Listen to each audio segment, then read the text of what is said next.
Okay, you're recording to my cloud, and like I said, we're going to have some fun today, and we're going to be a little bit productive. So glad we got a small group because that means that we can be interactive, right? How this came up, it doesn't matter how it came up, but here are what I want to talk about is the things that I will never, well, I try never to say, and why, and the things that you should never say or try never to say, only if you want to close more business, right? I guess this could be, sales of any kind could take advantage of this. Let me look at the list over here. Bunch of note takers. Yeah, okay. Of any kind could look at could take notes from this list, but there's a reason for it. Um, the phrases or the statements that we're going to talk about, they're off-putting or they paint us in a bad light and we don't even know it, right? So we're just going to get right into it. We're going to get right into it. And please, like, chime in anytime, add anything you want. Like I said, I want this to kind of be, since we have a small group, I want this to kind of be um, whatever the word is, where you guys participate so we can actually get something out of it. Okay. And also, do a little inventory while we're talking about this stuff and see if you use these phrases. All right. I'm going to start with my personal favorites. Okay. My personal favorites. And it's one of two things. Okay. It's, and this is like a phone call or a text, either way. Right. I'm just following up or I'm just checking in. Okay. If those words are in your vocabulary, eliminate them forever. Those are probably the two worst phrases that anybody in any kind of sales or, kind of customer driven industry, client driven industry could ever use. As soon as those words leave your mouth, you're losing. Like, you are losing. And they're very common phrases. In fact, there is probably sales classes out there that will put those phrases into your vocabulary. Okay? Whenever I hear somebody say that on the phone or, like, within our office or even just out in the world, when you overhear conversations or whatever, whenever I hear somebody say that, I literally cringe. Like, I have a physical reaction to those two phrases. Now, somebody tell me why. I want to see if you, first of all, raise your hand honestly if you use those words. I'm not going to judge you. Okay. Good. All right. You don't anymore. Okay. You don't anymore. All right. Now tell me why it's so bad, because it sounds really, I mean, it sounds kind of innocent, right? Like, hey, man, it's giving you a call to follow up, check in, see what's going on. Why is it so bad? There's no value. Michael says there's no value. That's absolutely right. There's no value. Absolutely right. No value. There's no result from that statement. Okay. It's not going anywhere. There's no value. What else? Why else is it bad?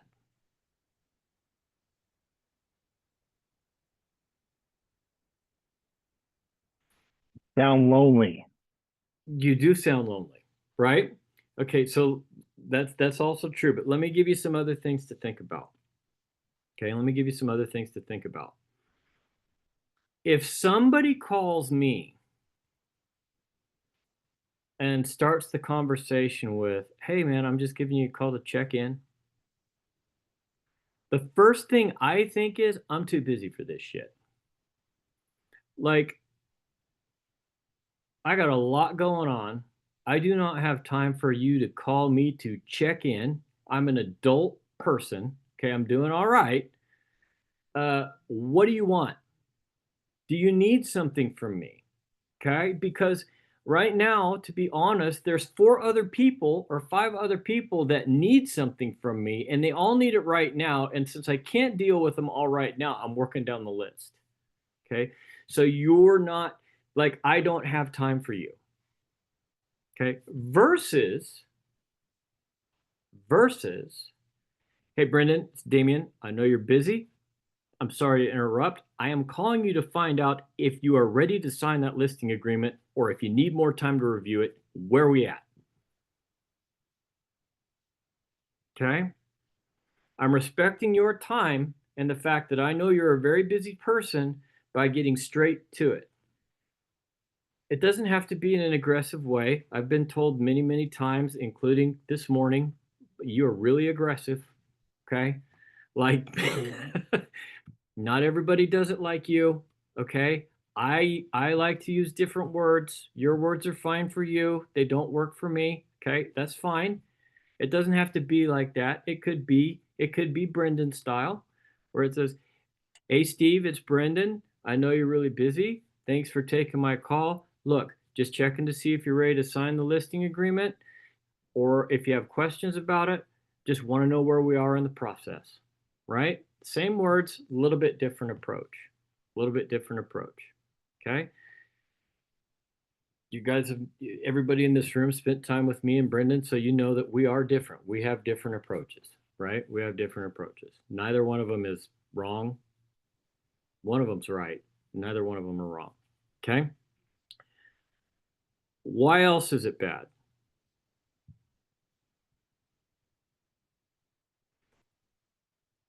Who has ever been presented, who's ever been on the receiving end of, "Hey Steve, just calling you to follow up, check in, see what's going on."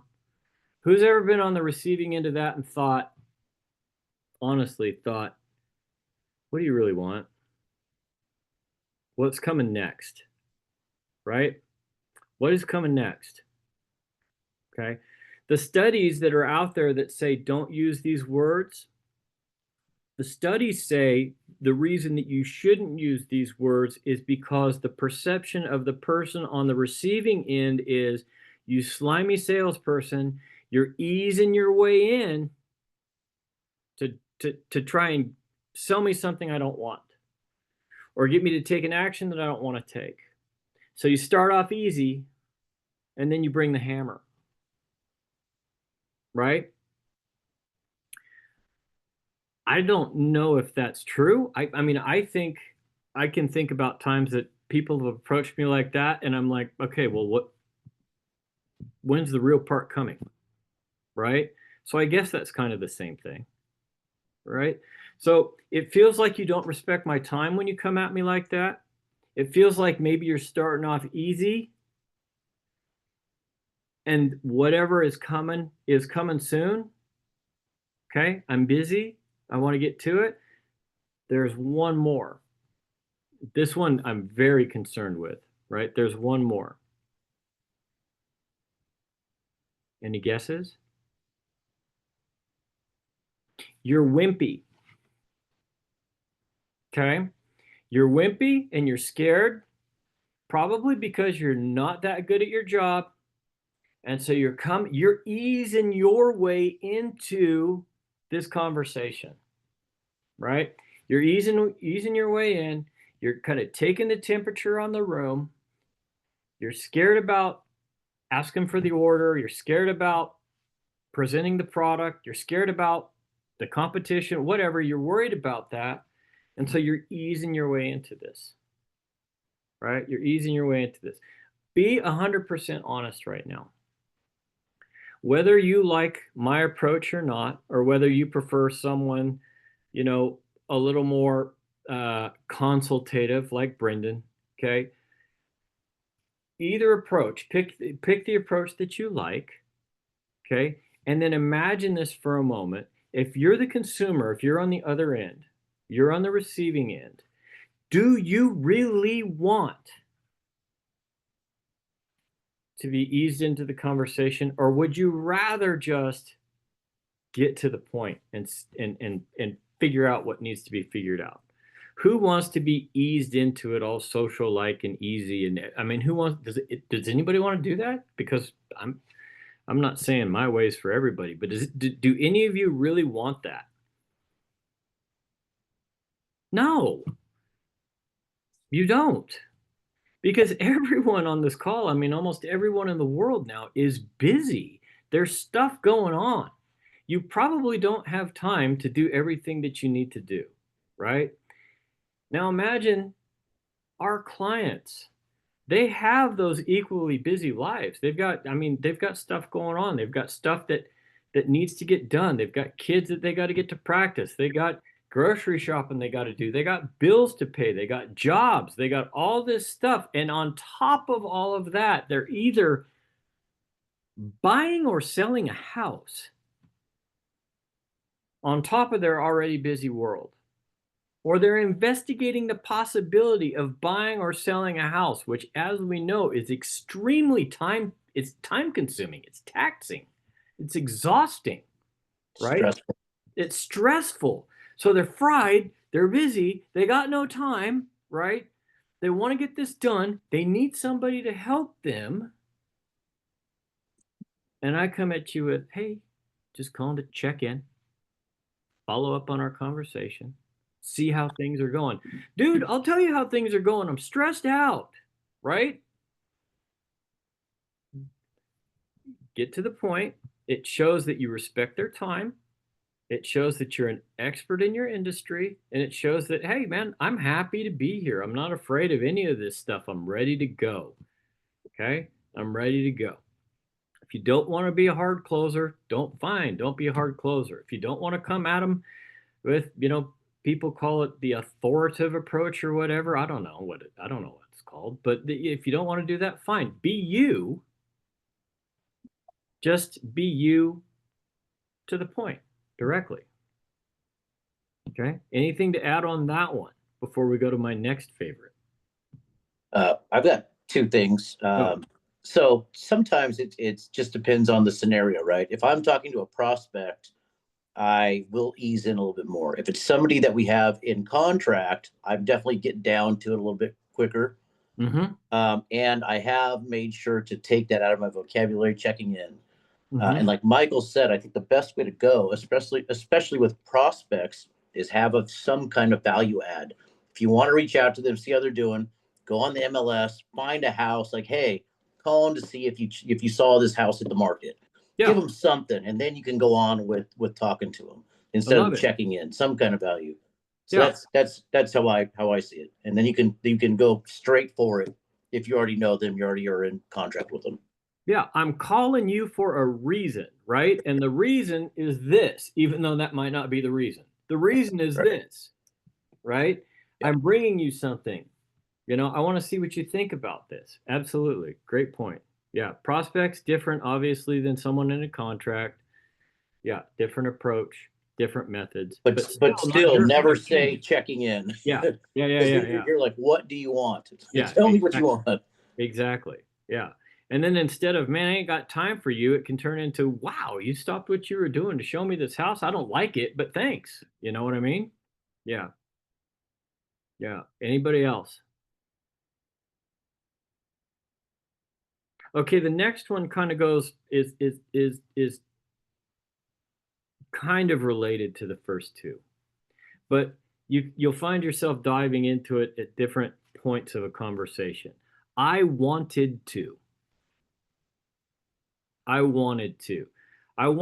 tell you about this. I wanted to see if you were ready for this. I wanted to know what you thought about the listing that I sent you. I wanted. Why is that bad?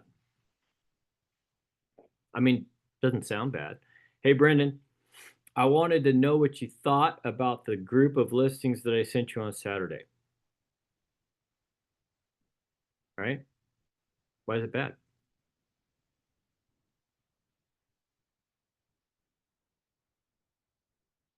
No idea? Yeah, you're putting yourself in a place of needing something from them. It's not about what you want. It's about what they want. right? Nobody gives a crap about what you want, or at least they shouldn't. It's also implying that you have needs within the relationship. You're not supposed to have those. They have the need. You are the provider of the solution, right? You can still ask the questions and still get what you are trying to get without using the word want. Brendan, I'm curious. What did you think about house A, B, C, and D? Brendan, I know we said that we would talk today to determine where we were at on writing the offer, right? You don't have any wants. Remember this too. We talked about this with the last bit, and that is they are stressed out, right? They're stressed out. They're maxed out. They're at 120% capacity, trying to keep up with life and trying to handle whatever transaction. They don't have the bandwidth to satisfy another want, right? You're adding to their stress. Are you really? No. Okay. Is the brain telling them that? Yes. You're adding to their stress because you have a want, you have a need, you have a, you know, as closely associated to I wanted to is I need to. I need you to blank. No. Right? No. The next step in the process is for you to sign this. Okay? Not, hey, I need you to sign that so that I can get it submitted to the listing agent. No, no. The next step in the process is for you to sign this so that I can forward it to the listing agent on your behalf. See how easy I'm making it for you? Right? I don't have a need. I'm here to serve. Right? You don't want anything. You don't need anything. Okay? You're concerned about what they want and what they need, and you're not going to put any more of that on top of them. Okay? You're not. Let's take this all the way back to the prospect stage. Think about this for a minute because this is true and this could happen. Okay? You've got a young first time home buying type couple. They've got a couple of young kids. They're working 60 hours a week. All right. They're barely qualifying. They got one car. I mean, all of it. Okay. These guys are fried. They're absolutely fried. From sun up to sundown, they are fried. If you're the guy that's using phrases like, I want and I need, and I want and I need, and I want and I need, and they've got a 2-year-old and a 5-year-old, okay, you're just adding to their problems. All right. And then if somebody like me comes along and says, hey, I'm going to walk you through this process. I'll let you know when we're at the next step. I will take care of everything else beyond that. The next step for you is to sign this BRBC so that I can bring you to these houses. The next step for you is to give me the information for your lender so that I can obtain your pre-qual information from them and take that off your plate. Okay, they're going to take want need guy and flush him right down the toilet, right? Because this is the guy that's making their life simple and easy. Okay. By the way, those people with those young kids and the one car and the 2 jobs and everything else, that, trust me, they don't have time for you to follow up or check in either. Okay? They don't. All right. Any questions about want or need or comments about want or need? Who uses want or need on a regular basis in their communications with a client? I do. This is the hardest one for me to let go of, guys. It's bad, but I say it all the time. Hey, it's Damien.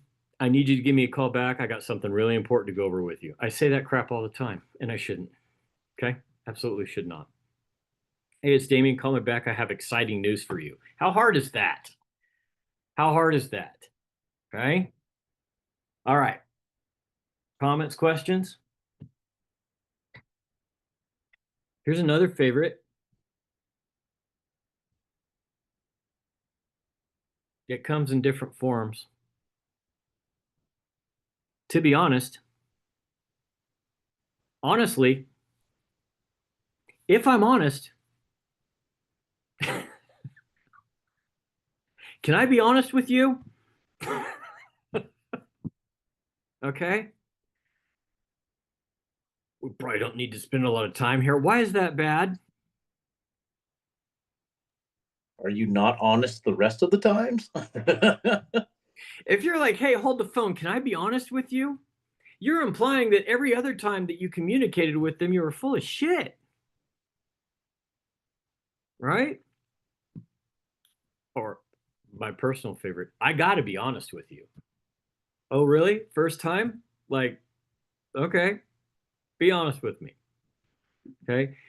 Implies that you haven't been trustworthy with them from the start, or you haven't been honest with them from the start. Implies that perhaps your regular mode in life in general is that of dishonesty because it's such a big deal for you at this particular moment to make sure that it's okay that you're honest with them about something,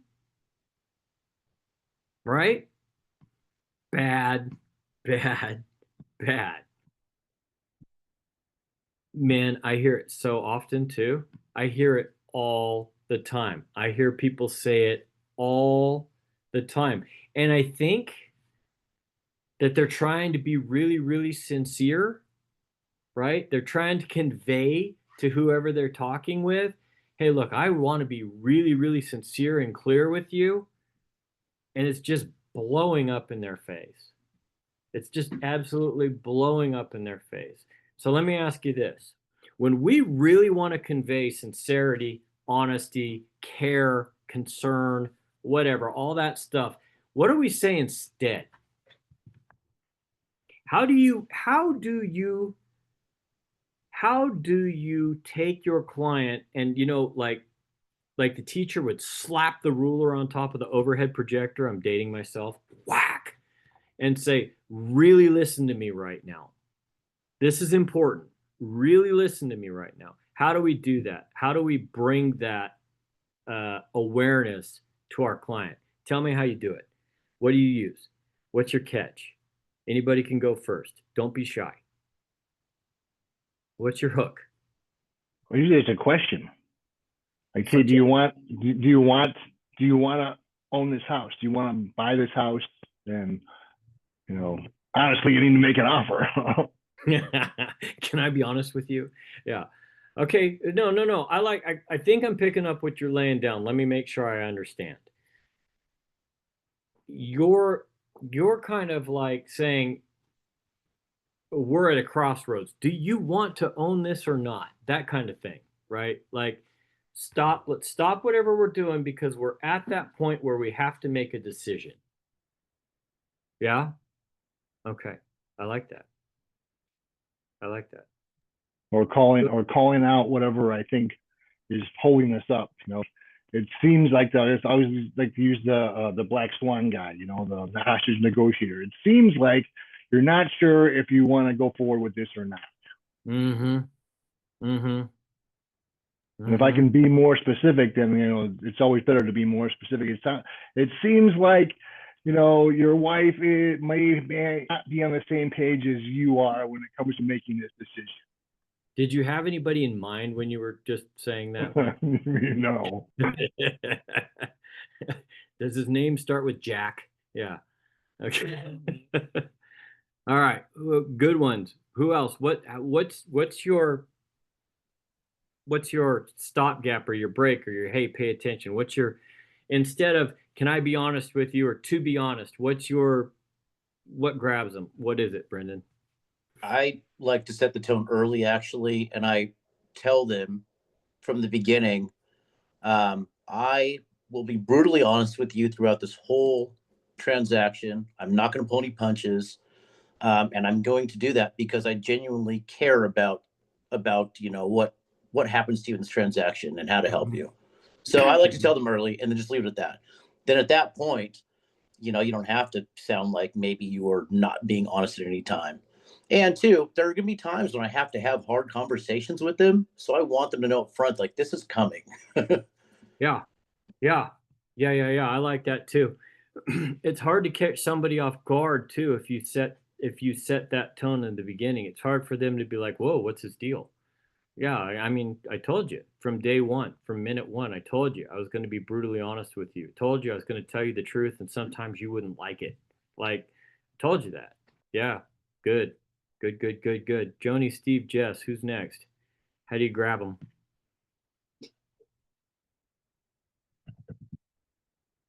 Come on, By the throat.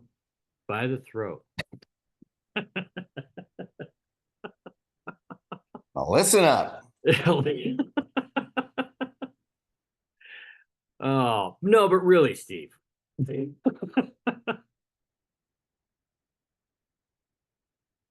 No.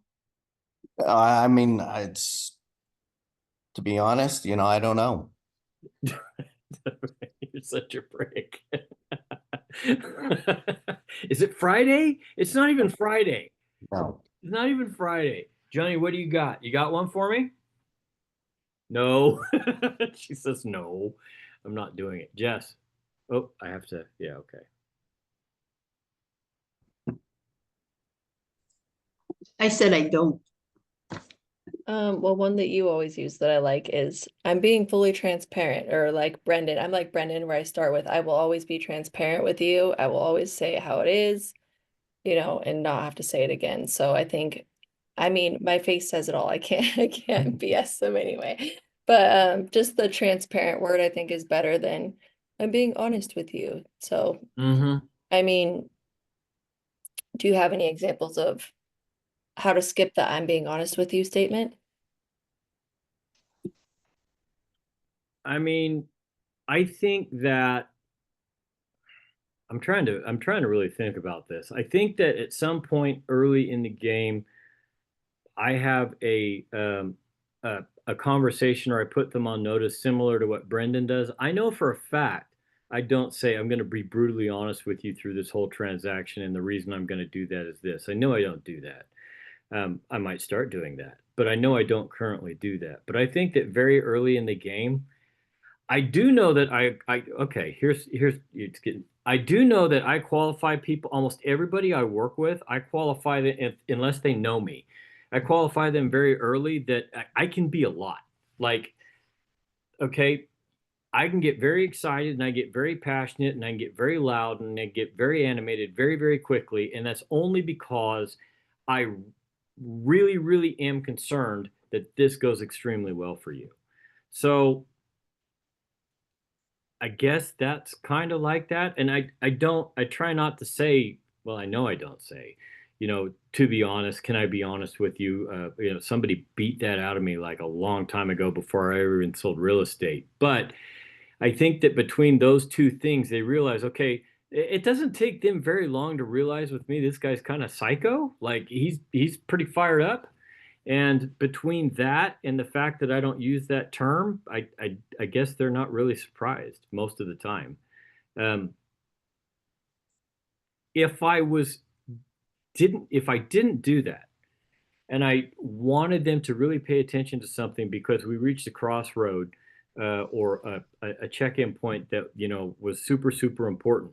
I think what I would probably say, and most of this runs on autopilot for me. But I think what I would probably say is something like, "Hey, Steve, we have got a pretty serious situation in front of us right now. I really need for us to put our heads together and decide what we're going to do next." Okay. And I had that conversation with a listing today, and I really thought that I was going to get what I wanted, and I did not. Like, man, I laid it on good. And they're like, "Nope, we're not lowering the price." Okay, shit. Well, um, okay. Well, we'll just keep doing what we're doing then, because that's working well. So, it doesn't always work. It doesn't always work. But if I can be honest with you, no. but we do the best that we can. We set the table best we can, I think, especially if we have strong personalities or tendencies for strong personalities. We set the table early so that maybe we don't surprise them, right? Maybe we don't surprise them. And I think that's a pretty big deal. Like, I don't know. Uh, I haven't really seen. I mean, I know Jessica just not going to have a problem with that. Like, she just does. She's not going to freak anybody out.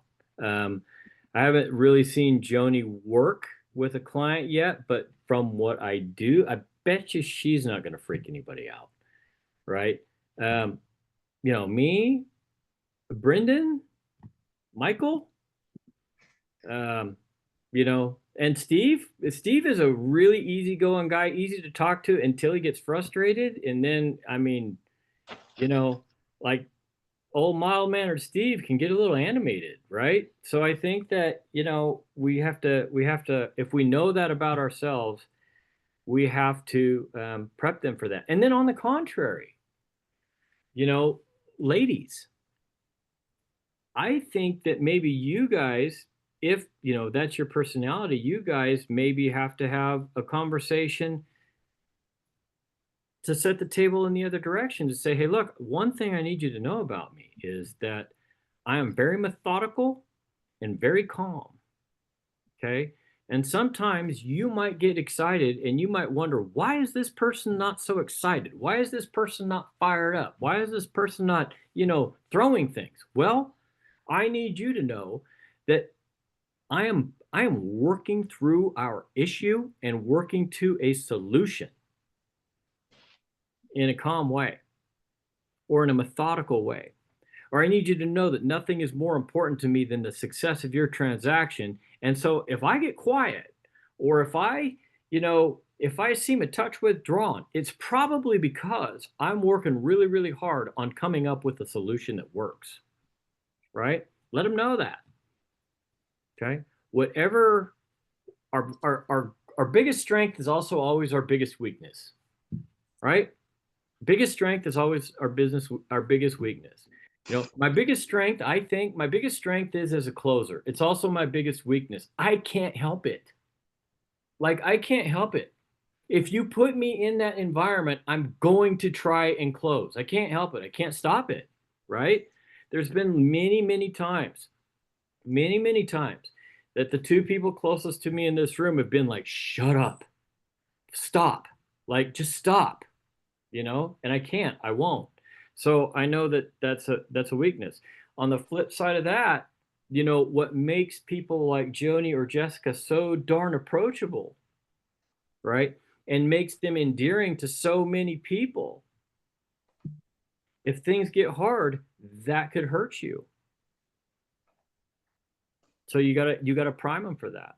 They gotta know that. Like, I'm not going to react like that dude over there. I'm just not gonna do it. Okay.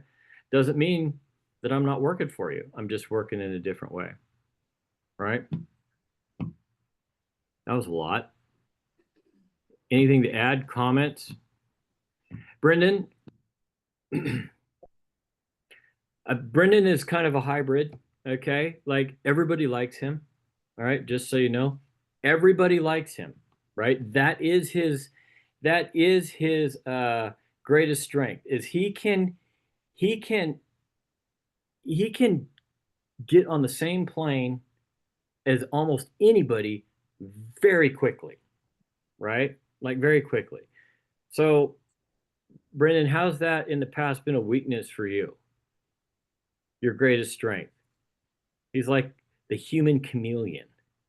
Sometimes I may lose myself in all of that as well too, because I am style flexing too hard, Uh-huh. and it's like, okay, well, where did I go? Where's, so I think that that's where it could be a weakness for sure. Yeah, I'm still always willing to speak my mind though, but I really pick and choose also, what I'm saying. I try to be very cognizant about what I'm saying. Around family, everything flies out. But when I'm with the clients, I have to be very careful and kind of dial it back and put on my realtor hat, so to speak, and stay professional. Mm-hmm. Mm-hmm. Okay. Anybody else got a situation where their greatest strength, or anybody else want to explain how their greatest strength is also their biggest weakness? Well, I'm thinking about like my last transaction that I had. A lot of it was spent talking my client off the wall from just, just going over the cliff. And I sometimes feel like I'm a therapist as well. And I'm sure we all feel that way. But there was one incident where he did some things that I just was appalled about. And I just went quiet and I got off the phone and I sat down on the couch and I burst out crying. It was just, I had to take that time to download myself before I could reapproach him. And that's what I Yeah. did. And I didn't hang up on him or anything. It was kind of like, really? Okay. And tried to calm him down. And then I just got off the phone and start crying. So, Yeah. Yeah. and I said, I want to quit this guy. Right. Right. Yeah. So that extreme level of care and that extreme level of compassion that you have, that's so, that makes that serves your client so well. Yeah. It took you down. It took you down. Yep, Yeah. it really did. I was surprised. And it happened more than once, actually. And then we finally got closed. So, and I saw him Friday night. He was showing a car, and I spent the rest of Friday after I passed out flyers. I spent the rest of my time just catching up with him and his wife. So, I maintained the relationship is what I'm trying to say, which is great. It is great. That is great. Best closing ever. Okay, Jess, you got your hand up. Go. So what Joni said reminded me that my biggest, what did you say, blessing? For me, it's my biggest blessing is also my curse is like Joni, people pleasing. So no matter what I want to people please, I see that as a curse because if I'm too busy or worried about what my client wants, I might not be helping them do what's best for them. Even if they're uncomfortable, it's hard for me to push what's best for them because I don't want to make them unhappy. But in the end, sometimes you have to push things to get the greater goal achieved. And that could be hard because I just want to make them happy. And I have to look at the end goal as making them happy by pushing for the thing that I know is best for them, right? So Right. same with the whole people pleasing thing is that it's hard to, reach the goal when you're like stressed about making them happy all the time. I'm guilty of that as well.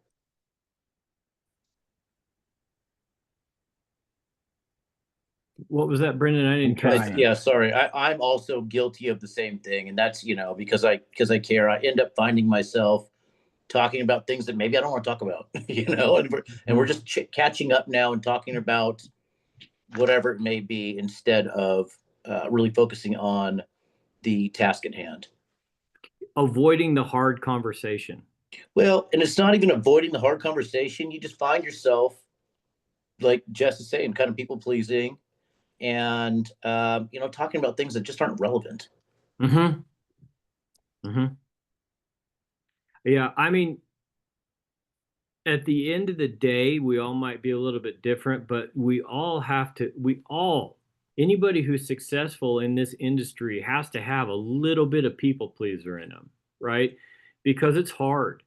And, we take a lot of crap. We really do.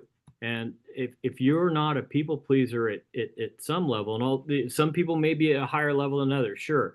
But if we're not all in that at some level, then we're probably not supposed to be here. So I think we can all understand that to some degree. It is really hard sometimes. You just want to make these people happy. You do. You just want to make them happy. You want to make them feel like they succeeded. You want to feel like you did a good job. And that can pollute. That can pollute. It can pollute what we do. It can pollute which direction in a conversation we go, like you were talking about, Bren, what we talk about, it can pollute from that. So if we know that, then we can try and avoid those distractions, or we can try and come up with strategies, verbal strategies to make sure that we stay on track so that we can keep the process on track. right? And sometimes, well, not sometimes, I think, and this, I don't mean this as a pun to what we talked about, with number 4. I think that honesty and transparency is always the best way to go. Like something like, look, we're about to have a really uncomfortable conversation, and I want to apologize for that in advance, but we just have to cover this because that's where we are, and people appreciate that. But, the conversation that I had earlier today, I really thought was going to go a different way. Now, I didn't get what I wanted, but it was a really good conversation. Nobody was mad. Nobody was upset. None of that happened. And I think a lot of that has to do with the fact that it started with, look, this is going to be unpleasant. All right. We have to talk about some unpleasant things. And I apologize for that, but that's where we are. And I'm not doing my job if we don't have this. And they're like, well, okay, let's do it. Right. So, like I said, in the end, it was like, well, we really appreciate all that information. And it's just a no, but thanks. So, we'll see. My guess is in another 15 days, that conversation is going to get fired back up again. So, yeah. But don't you think just by having that conversation today, which, you wanted a quote from me, and when you said you didn't get what you want, but you got what you needed, right?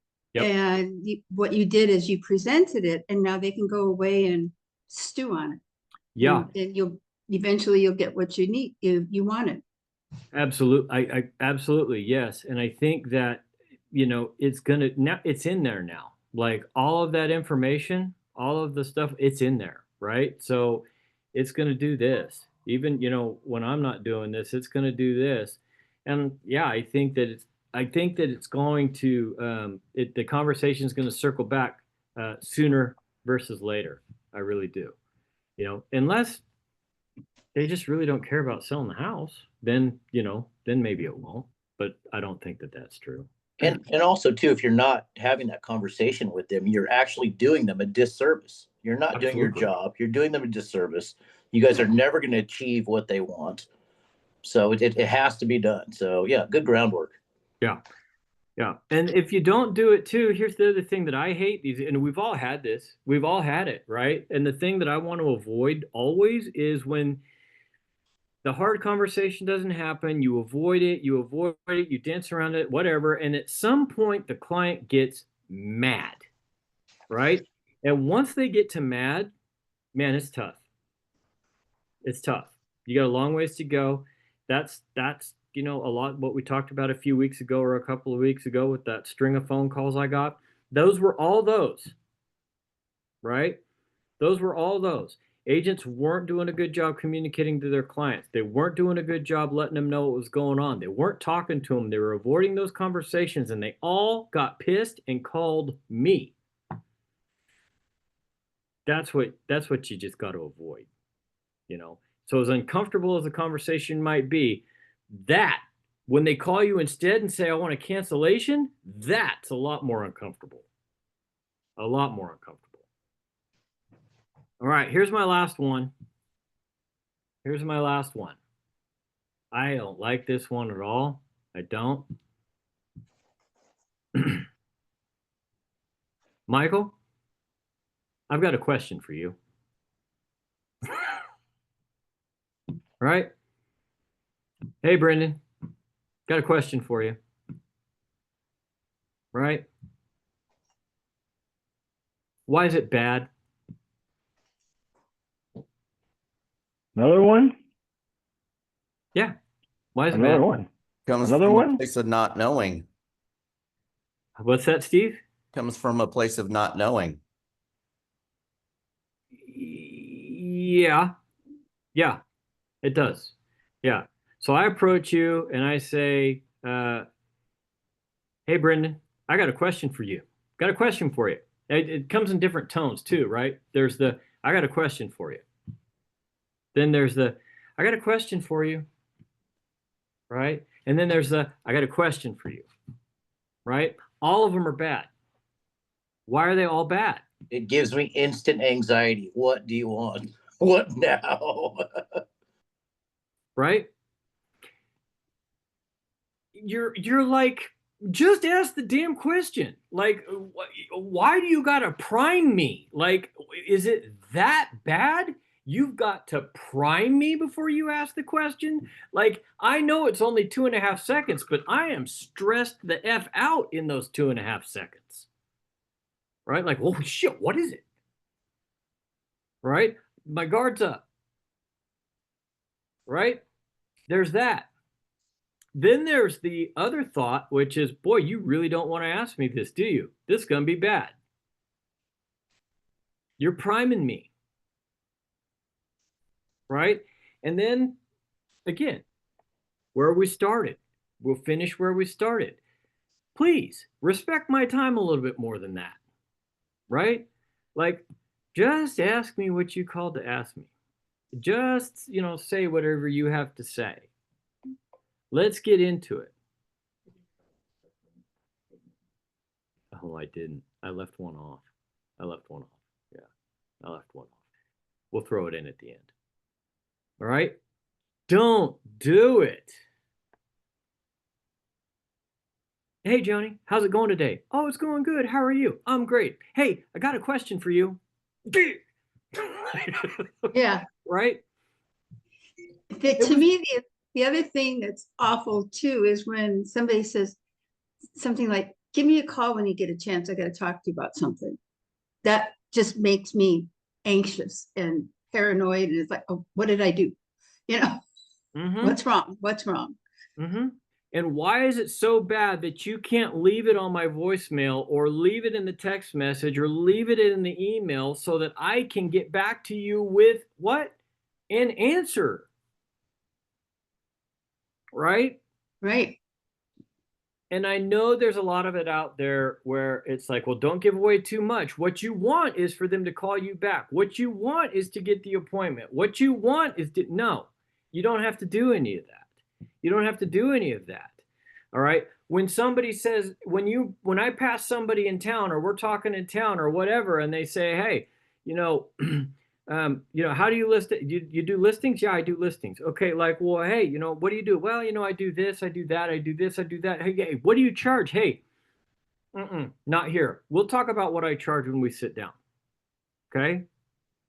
But again, that's not open-ended. That's being very specific. If you want to know how much it's going to cost you, you need to let me in your house. Right? That's not I don't know. We'll talk about it. No, that's not what I'm saying.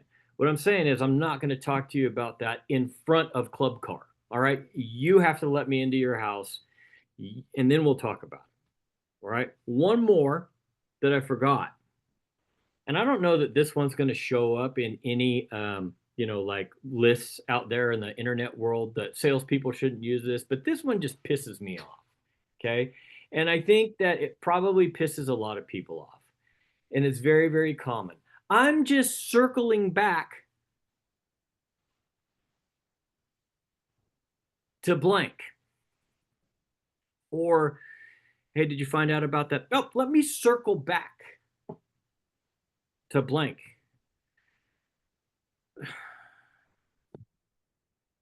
Does it piss anybody else off or is it just me? Okay. What do you mean you're circling back? So, like, does that mean that I am like number 17 or 18 on your list of priorities and you had to make it all the way around the circle of everything else you had to do to get back to me? Is that what that means? Or when I say, hey, did you find out about this? And you say, let me circle back to the other person and figure out what's going on. Does that, like, how long does the circle take? Is it a close, tight little circle or is it a big, wide one? Like, is it a 2-minute circle or is it a 7-day circle? How big is the damn circle? Right? Like, no. I'm just circling back to you. Okay. Like, all that tells me when some vendor says, hey, I'm circling back to you, all that tells me is I am just another name on a big giant list of names that it took you all this time to circle back to me. Like I'm just in this constant state of you bugging the shit out of people, and it's my turn in the circle. That's what it tells me, right? Instead of, hey, Damien, you know what? I'm calling you back to find out where you landed after our last conversation. It's important to me. I'd like to move forward. Where are you? Okay, I matter to this guy, right? Like I matter to him. I feel like I'm his only prospect at this point, not one in the middle of all the circles, right? So again, I don't know that you're going to find that one on any don't use these phrases lists for salespeople. I don't know that you're going to have that out there, but boy, I sure wouldn't do it. Just Okay. another cog in the wheel. Yeah. Cog in the wheel. Yeah. Honestly, too, if you're circling back to me, I'm already running from you. There's a reason you're circling back. Right. I already don't want it. Exactly. Yeah, exactly. I guess the point with all of this is, in my brain and in my mind, what's really important to people and what makes people feel good is, look, this is direct one-to-one contact with, without a lot of fluff. I respect your time. I respect your process. I respect who you are. And here's what I want to provide for you.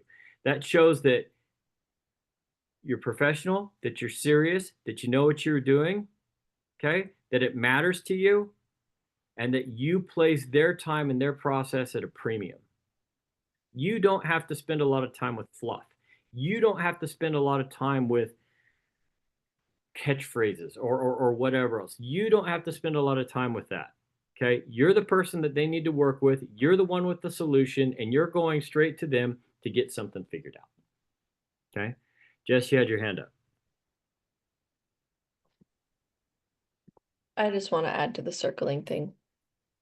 I don't know why they're doing circles. When they say that, it has that same effect though, as I'm just checking in. Oh, yeah, no, and why are you doing circles? Like who else is in the circle?